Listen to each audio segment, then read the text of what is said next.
Hello all, this is Manjusha Bhosle from KK Wagh Polytechnic Nashik. Today we will see some of the concepts of operating system. The second chapter of this course is services and components of operating system. This chapter is basically divided into 4 parts. The first part is the services provided by operating system. Second is system calls and the types of system calls. Third is components of operating system, and the fourth is use of operating system tools to manage various applications and hardwares. So in this particular we will see two concepts, that is the process management and main memory management component of operating system.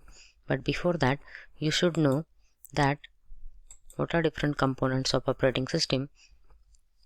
So very first come, that is process management, which is very important part of the operating system.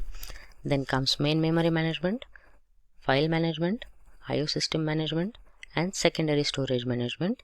These 5 components are basic or primary components of operating system, and some additional components are networking, protection system, command interpreter system.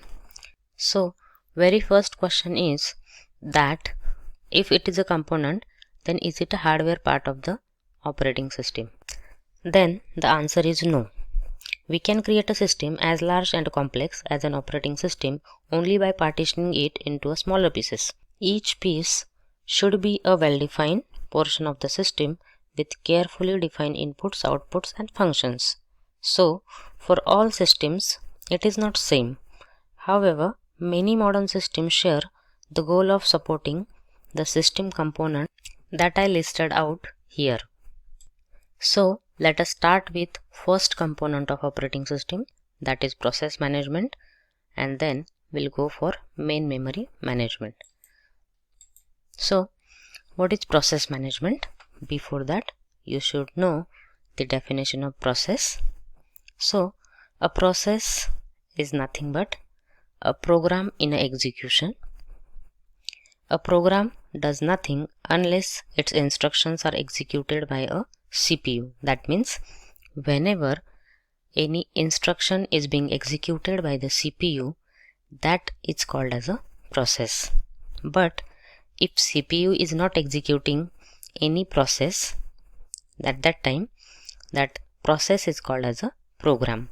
So program is a passive entity and process is an active entity.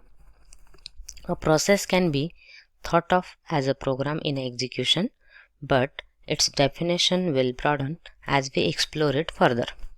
A time-shared user program such as compiler is a process.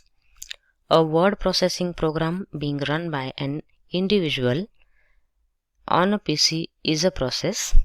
A system task such as sending output to a printer is also a process.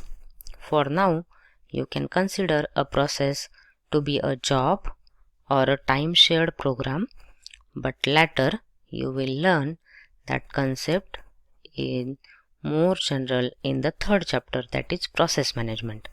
So a process is a program in execution.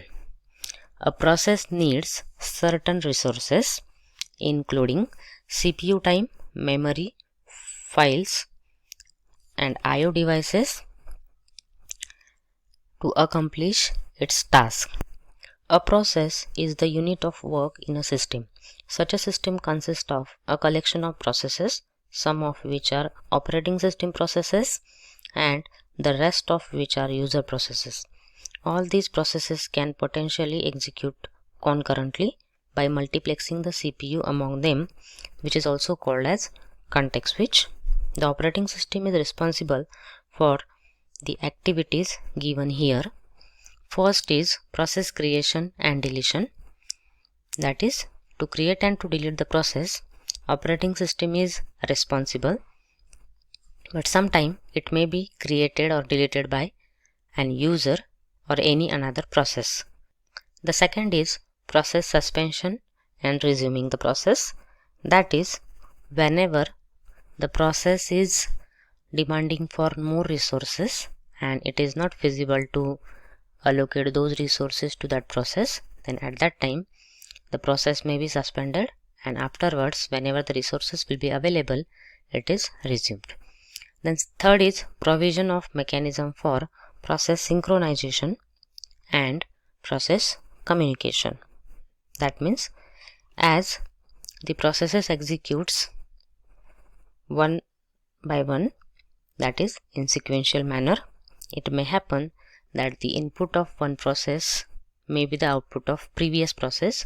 So it is necessary that there should be some execution order in between the processes, and whenever they pass the data to each other, there should be communication.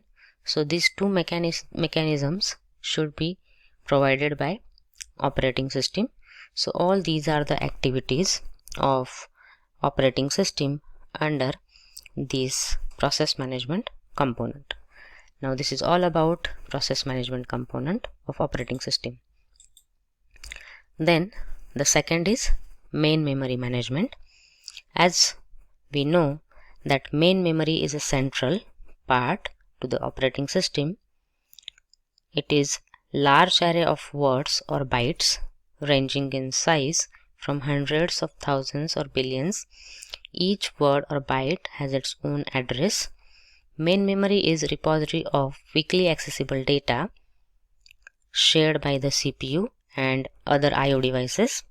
The central processor reads instruction from main memory during the instruction fetch cycle, and it both reads and writes the data from main memory during the execution of any application.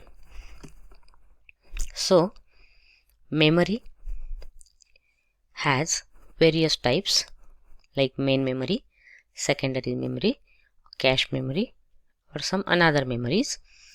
Out of main memory is very important memory for any machine. For a program to be executed, it must be mapped to absolute address and loaded into main memory. Then only it can be executed by the CPU. Otherwise, CPU cannot execute the program. So to improve the utilization of CPU and the speed of computer response, we must keep several programs in the main memory, and CPU can multiplex among them.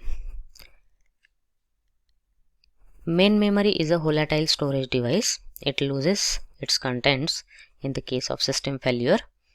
The operating system is responsible for the activities given here with respect to main memory management component of operating system.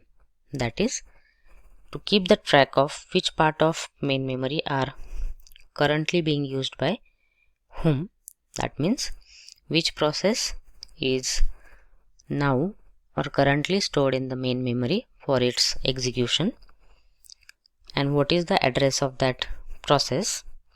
Then decide which process are to be loaded into main memory when memory space becomes available. So after execution of some process, it may release the main memory, and that part of the main memory become free. So at that time, operating system needs to decide that which next process will be loaded into the main memory, and then last, allocating and deallocating memory space as needed. So this last activity is important, but for that we need to see some criteria, and that we will see in the fourth chapter. So for now, this is all about two important components of operating system, that is process management and main memory management. So we will continue this in another lecture, the remaining components of operating system. Thank you all.